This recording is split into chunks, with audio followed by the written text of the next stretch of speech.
Bonjour, je suis Alice et tu écoutes les murmures de Fleur de Lune. Dans la série Alice te parle, on vient déposer ensemble des mots simples sur des sujets qui sont souvent compliqués, tabous ou parfois même douloureux. Et aujourd'hui, on va parler de quelque chose de très présent dans la sexualité, mais dont on parle finalement très peu. La honte. Cette sensation qui serre le ventre, qui fait baisser les yeux, qui donne envie de se cacher, de se faire petit, ou parfois même de disparaître.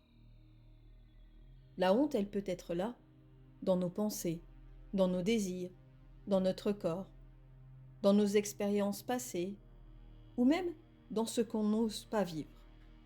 Et dans cet épisode, on va venir comprendre ensemble d'où vient cette honte, comment elle s'installe, comment elle influence nos relations et notre sexualité, et surtout, pourquoi elle n'a rien à faire là.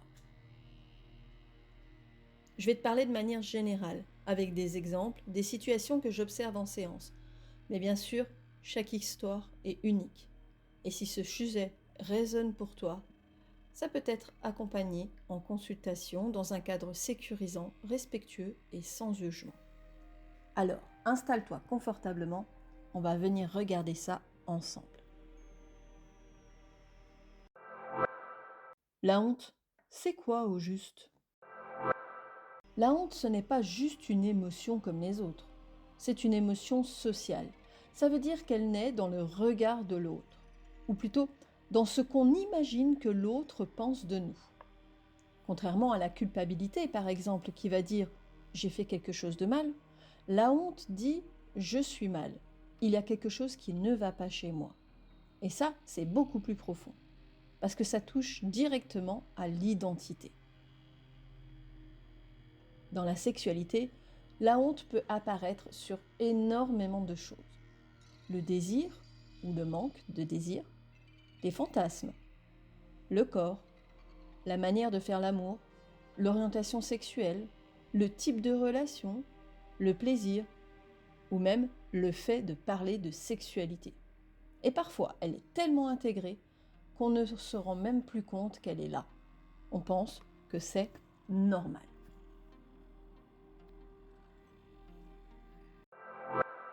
D'où vient la honte sexuelle ? La honte ne naît pas seule. Elle s'apprend, très tôt, parfois sans mots, mais avec des regards, des réactions, des silences. Beaucoup de personnes ont grandi avec des messages comme « ça ne se fait pas »,« c'est sale »,« on ne parle pas de ça »,« une fille bien ne fait pas comme ça »,« un homme doit être performant ». Et même quand ce n'est pas dit directement, ça peut être suggéré. Par exemple, un adulte qui change de sujet, un malaise quand un enfant pose une question, des rires gênés, ou au contraire une rigidité très forte. Résultat, l'enfant comprend une chose, la sexualité, c'est quelque chose de gênant. Et ça reste. On vit dans une société qui envoie des messages contradictoires. D'un côté, la sexualité est partout. De l'autre, elle est très normée. Il y a des attentes, des standards, des bonnes façons d'être. Et si tu ne corresponds pas, tu peux vite te sentir à côté. Par exemple, ne pas avoir de désir, avoir trop de désir, aimer différemment, ne pas être dans un modèle exclusif, ne pas correspondre aux normes physiques. Tout ça peut générer de la honte. La honte peut aussi venir d'expériences. Remarques humiliantes, rejets, moqueries, partenaires critiques ou expériences sexuelles difficiles. Et parfois, la honte ne vient même pas de nous. Elle vient de ce qu'on nous a fait ressentir. Comment la honte s'installe ? La honte, ce n'est pas juste une pensée, c'est un mécanisme. Elle s'installe en plusieurs étapes. Tout d'abord, une expérience ou un message. Quelque chose se passe. Une remarque, une situation, une réaction. Puis, il y a l'interprétation. Le cerveau ne dit pas « cette personne a été maladroite », il dit « c'est moi le problème ». Ensuite, il y a l'intégration. Et petit à petit, ça devient une croyance, une identité, une vérité intérieure. Et puis il y a un comportement. Et là, ça influence la manière de vivre sa sexualité, la manière de se montrer, la capacité à dire oui ou non, la capacité à ressentir du plaisir. Je vais te partager une première situation inspirée de ce que je peux observer en séance. Une personne vient me voir, elle est en couple depuis plusieurs années et elle me dit « Je n'arrive pas à me lâcher pendant les rapports. Je suis toujours dans ma tête, je n'arrive pas à prendre du plaisir. » Quand on creuse, on découvre quelque chose de très simple. Adolescente, elle a été surprise en train de se masturber. Et la réaction autour d'elle a été très violente. Moquerie, humiliation, jugement. Et à ce moment-là, son cerveau a enregistré « Mon plaisir est honteux ». Et des années plus tard, même avec un partenaire bienveillant, le corps reste bloqué. Pas parce qu'il y a un problème physique, mais parce qu'il y a une mémoire émotionnelle. Et tu vois, c'est ça qui est important à comprendre. La honte ne disparaît pas toute seule. Elle se loge dans ton corps, elle influence les réactions, souvent de manière inconsciente. Et souvent, on pense que le problème c'est nous, alors qu'en réalité, c'est ce qu'on a appris. Les différentes formes de honte sexuelle. La honte peut prendre différentes formes, et parfois on ne la reconnaît pas tout de suite. La honte du désir. J'ai envie, mais je ne devrais pas. Ça peut concerner certaines pratiques, certaines attirances, certaines personnes, ou simplement le fait d'avoir du désir. La honte du corps. Mon corps n'est pas comme il faudrait. Se cacher, éviter la lumière, éviter certaines positions, ne pas se montrer. La honte de ne pas être comme les autres. Je ne fonctionne pas comme il faudrait. Libido différente, rythme différent, fonctionnement différent. La honte de parler. Je ne peux pas dire ça. Et ça, c'est énorme. Parce que sans communication, les malentendus s'installent. Je vais te parler d'une autre situation. Une personne consulte parce qu'elle n'ose pas parler à sa partenaire. Pas de ses envies, pas de ses limites, pas de ce qu'elle ressent. Et pourtant, dans la relation, tout semble aller. Mais à l'intérieur, il y a énormément de tension. Pourquoi ? Parce que dans son histoire, exprimer un besoin était associé à du rejet. Donc aujourd'hui, elle se tait, elle s'adapte, elle prend sur elle. Et petit à petit, le désir disparaît. Pas parce qu'il n'existe plus, mais parce qu'il n'a pas de place. Et tu vois, la honte ne touche pas seulement ce que l'on ressent. Elle vient aussi impacter le lien à l'autre, la communication, la capacité à être soi. Dans la deuxième partie de cet épisode, on va aller encore plus loin. On va voir comment la honte agit dans les relations, comment elle coupe du plaisir, et surtout, comment commencer à s'en libérer. Je te laisse respirer un instant avec tout ça et on se retrouve juste après.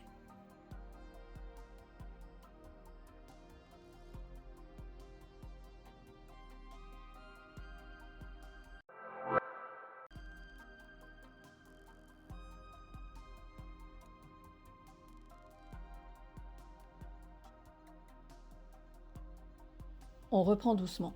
Si tu es encore là, c'est que ce sujet résonne peut-être déjà un peu en toi. Et dans cette deuxième partie, on va aller explorer plus concrètement comment la honte agit dans la sexualité, comment elle influence les relations et comment commencer à desserrer son emprise. Comment la honte impacte la sexualité. La honte, elle ne bloque pas forcément tout, mais elle modifie profondément l'expérience. Elle coupe du corps. Quand il y a de la honte, le mental prend beaucoup de place. On analyse, on anticipe, on se regarde faire. Et du coup, on ne ressent plus vraiment. Le corps passe au second plan. Et le plaisir aussi. Elle crée du contrôle. La honte pousse à vouloir bien faire, être à la hauteur, ne pas décevoir, correspondre à une attente. Mais la sexualité n'est pas une performance. Et plus il y a de contrôle, moins il y a de lâcher prise. Elle empêche l'authenticité. Quand il y a de la honte, on cache, on filtre, on adapte. On montre une version acceptable, mais pas forcément la version réelle. Elle isole. La honte, c'est une émotion qui coupe du lien. Si l'autre savait, si je dis ça, si je montre ça, alors on se tait. Et on reste seul avec ça, même dans une relation. La honte dans les relations. La honte ne reste pas individuelle, elle impacte directement la relation. Le non-dit, quand chacun garde ses ressentis pour soi, il n'y a plus de clarté, plus de compréhension, plus d'ajustement possible, et la relation se construit sur des suppositions. Les malentendus. Sans communication, on interprète, on projette, on imagine, et souvent, on se trompe. L'éloignement. Petit à petit, le lien se fragilise, le désir diminue, la connexion se perd. Pas parce qu'il n'y a plus d'amour, mais parce qu'il n'y a plus d'espace pour être soi. Je vais te partager une troisième situation. Une personne consulte parce qu'elle a perdu son désir. Elle me dit « Je n'ai plus envie. Je crois que j'ai un problème. » Avant, ce n'était pas comme ça. Et quand on explore, on se rend compte que dans sa relation, elle n'ose pas dire ce qu'elle aime. Elle n'ose pas dire ce qu'elle n'aime pas. Elle fait comme il faut. Et surtout, elle se sent jugée. Pas forcément de manière explicite, mais dans des petites réactions, des remarques, des silences, des attitudes. Et son corps a fait quelque chose de très logique, il s'est protégé en coupant le désir. Parce que parfois, le manque de désir n'est pas un problème, c'est une réponse. Et tu vois, c'est là que c'est essentiel de changer de regard. La honte, ce n'est pas quelque chose qui dit la vérité sur toi, c'est quelque chose qui raconte une histoire apprise. Commencer à se libérer de la honte. On ne supprime pas la honte du jour au lendemain, mais on peut commencer à la transformer. La reconnaître. La première étape, c'est de mettre de la conscience. Là, ce que je ressens, c'est de la honte. Pas « je suis nul, je suis bizarre », mais « j'ai appris à ressentir ça ». Et puis, on peut revenir à soi, sortir du regard extérieur. Qu'est-ce que moi, je ressens ? Qu'est-ce qui est juste pour moi ? Pas pour correspondre, mais pour être aligné. On peut redonner de la sécurité au corps, parce que la honte est aussi corporelle. Respirer, ralentir, ressentir, revenir dans le corps en douceur. On peut ouvrir un espace de parole. La honte diminue quand elle est mise en mots, dans un cadre sécurisé sans jugement. On peut changer de regard. Et là, c'est fondamental. Passer de « il y a quelque chose qui ne va pas chez moi » à « il y a quelque chose que j'ai appris et que je peux transformer ». Un regard plus large. La sexualité, ce n'est pas quelque chose de figé, c'est quelque chose de vivant, qui évolue, qui s'explore, qui se découvre. Et il n'y a pas une bonne façon d'être. Il y a des façons qui sont consenties, respectueuses, alignées avec soi. Et ça, c'est le vrai repère.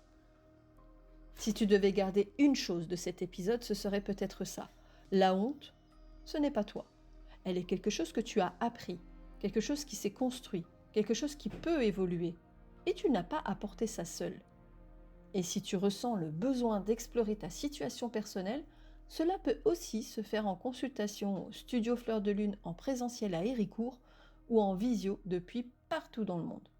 Merci d'avoir écouté cet épisode des Murmures de Fleur de Lune et je te dis à très bientôt pour un nouvel épisode d'Alice te parle. Prends soin de toi et de ce qui vit en toi.